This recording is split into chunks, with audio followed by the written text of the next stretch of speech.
This is Hannibal here from the HannibalTV.com with a daily wrestling news update. The big news of the day: AEW champion CM Punk requires surgery. He's injured himself before even having one single title defense.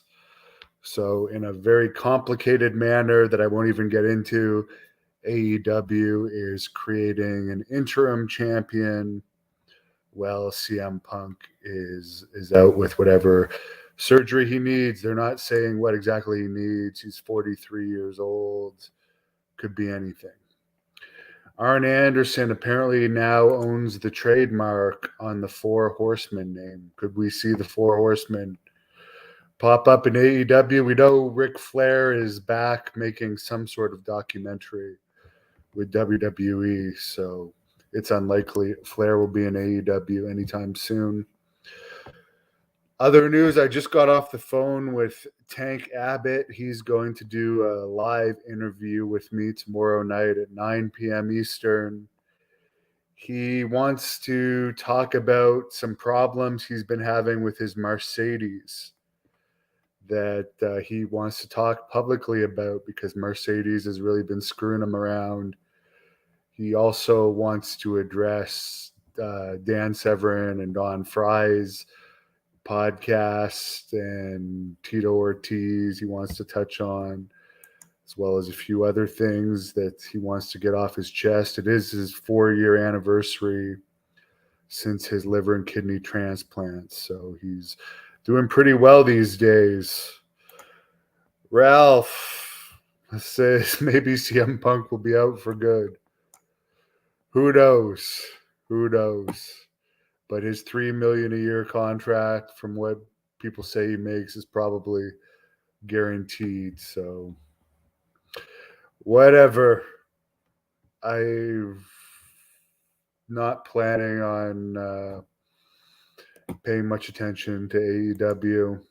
It doesn't interest me all that much, other than it's been in the news this week because of the speech that MJF gave, and apparently, keeping with kayfabe, AEW removed MJF from the roster page as well as the Rampage opening, and they're going to take him off the Dynamite opening as well. Ralph, where is everyone? Well, they're probably outside. It is a beautiful day out.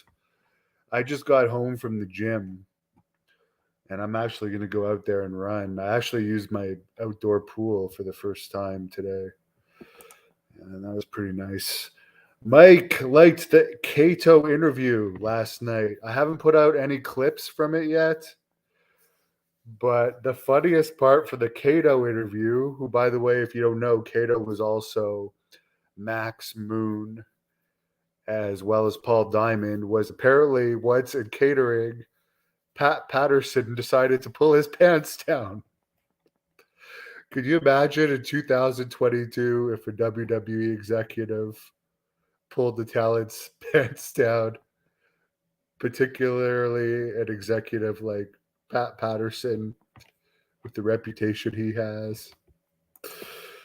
Dio says something was a work. By the way, I posted a bunch of videos from Ultimate Women of Wrestling. My friend owns that company, and I was happy to post. Jenny Santana was one of the commentators on that show, and Ivelisse was in it. Santana Garrett, bunch of decent matches. I watched them all last night. Someone says for CM Punk, the guy that can't do MMA, Ivan Santos. Was Lex Luger bigger than life and imposing?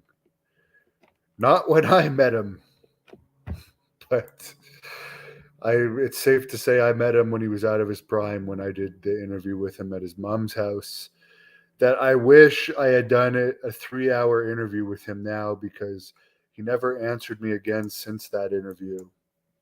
And we didn't get all the topics I wanted to cover covered. So Wish everyone a good night. I'm going to go out there and run. I posted a Joel Gertner interview from John Paz earlier today.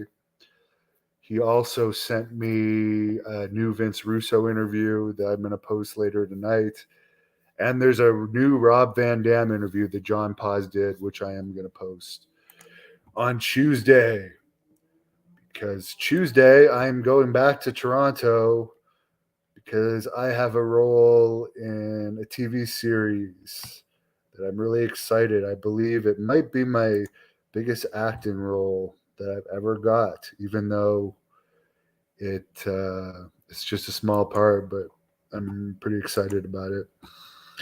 Jimmy says, find Marty McDonald from Maple Leaf Wrestling in Toronto. Mike D doesn't want any more Vince Russo. Well, he gets hits. I don't put people up that don't get hits. So as long as people get hits, I'll keep putting them up. By the way, I guess Rick Bassman's Talking Tough podcast quietly threw in the towel, John Paz told me the other day. I asked where they've been, and apparently they gave up on it. So you won't be seeing Butterbean, Rick Bassman, Bas Rutten, and their revolving fourth host on this channel again doing their podcast. But let me see. What was their best episode? I think what always drove me crazy, if any of you ever saw the one where Butterbean put up a picture of his penis that had like exploded, and he said he wasn't going to go to the hospital for it. I guess he ripped his dick while he was having sex.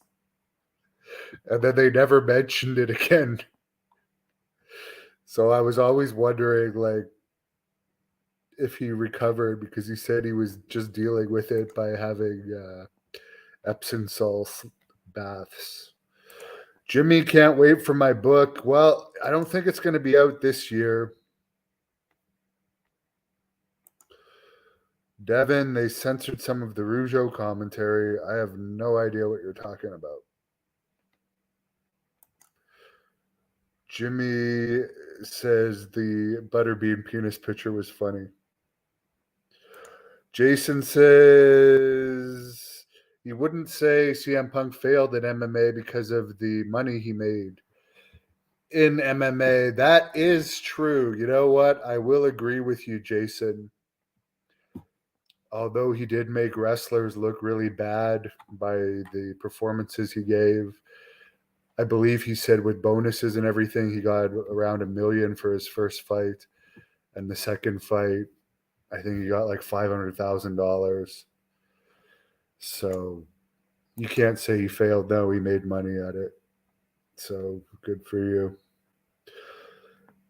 you. Someone brings up that Butterbean is a sex addict. He did tell a couple stories about his sex addiction. I for some reason, it fascinates me that Butterbean had a sex addiction, because he's just not a guy you would imagine as being a big ladies man, but apparently he was. And I know that there is, I don't think there's arena rat groupies for wrestling anymore.